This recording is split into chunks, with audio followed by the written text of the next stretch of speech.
Екінші нұсқа, 7-ші сынап. Бізде бірінші есепте көбейткіштерге жіктеңдер деп тұр, иә. Көбейткіштерге жіктеген кезде бірінші жақшаның сыртына 2-ні шығарамыз. Сонда жақшаның ішінде x квадрат азайтылған 9 қалды. Енді осы x квадрат азайтылған 3-тің квадраты, яғни a квадрат минус v квадрат қысқаша көбейту формуласын беріп тұр. Сонда x азайтылған 3, x қосылған 3-ті береді. Бұл есептің жауабында бізде d-ны беріп тұр.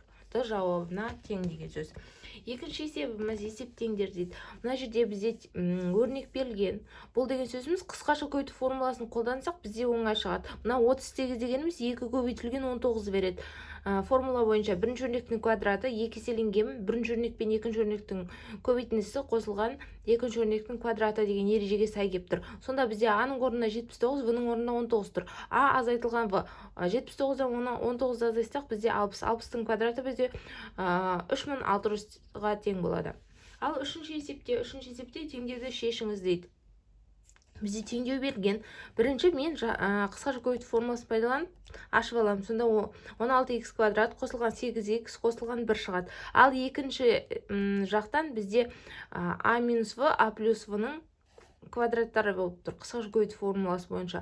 Сонда бізде формулада негізі плюс жазылады, жақшаның сыртындағы минуспен минус болады.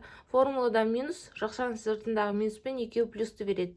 Сонда мына жердегі 16x квадраттарымыз біреуі оң, біреуі теріс таңбалы болғандықтан бір-бірімен жолып кетеді. Бізде сонда қалғаны 8x, мына екеуі қосылған кезде 10-ды береді. 8x қосылған 10 тең 42 болады. 8x тең 42 азайтылған 10. Сонда 8x'іміз 32-ке тең, x-іміз 32 бөлінген 8, сонда x жай ғана 4-ке тең деген сөз. Төртінші есепте теңсіздікті шешіңіз дейді. Бізде бірінші жақшаны ашып аламыз. Y-ті y-қа көбейтсек y квадрат, 4-ке көбейтсек 4y, мына 5-ті y-қа көбейтсек минус 5y, минус 5-ті 4-ке көбейтсек минус 20 болады. Ал мынауымыз деген сөзіміз y квадрат азайтылған 6y қосылған 9-ды береді. Бірақ жақшаның сыртындағы минус бойынша таңбалар ауысып кетеді қарама-қарсы таңбасына.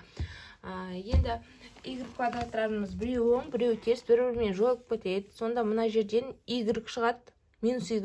Мына y пен азайтылады, 5y-ті береді.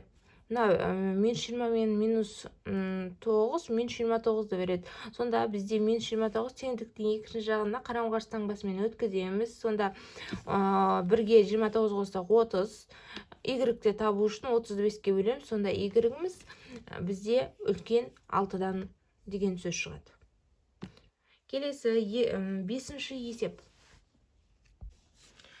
Бұл жерде есепті теңдеулер жүйесін құру арқылы шеш. Екі санның айырмасы 4-ке тең, ал олардың квадраттарының айырмасы 168-ге тең деген есеп берілген. Енді осы сандарды анықтауымыз керек. Бізде белгісіз екі сан, екеуінің айырмасы 4-ке, квадраттарының айырмасы 168-ге делінген. Енді жаңа айнымалы енгізу арқылы шығарамыз. Сонда мына жердегі x деген сөзіміз 4 қосылған y-ті береді. X-тің орнына мен 4 қосылған y-ті қойып, теңдеуді шығарамын. Қысқаша көбейту формуласы бойынша ашамын. Енді y-тарымыз бір-бірімен қысқарып кетеді. Біреу оң, біреу теріс таңбалы болғандықтан. Сонда 16y қосылған 8y тең 168. 8y-іміз 16-мыз қарама-қарсы таңбасымен теңдіктің екінші жағына өтті. Сонда 8y тең 152.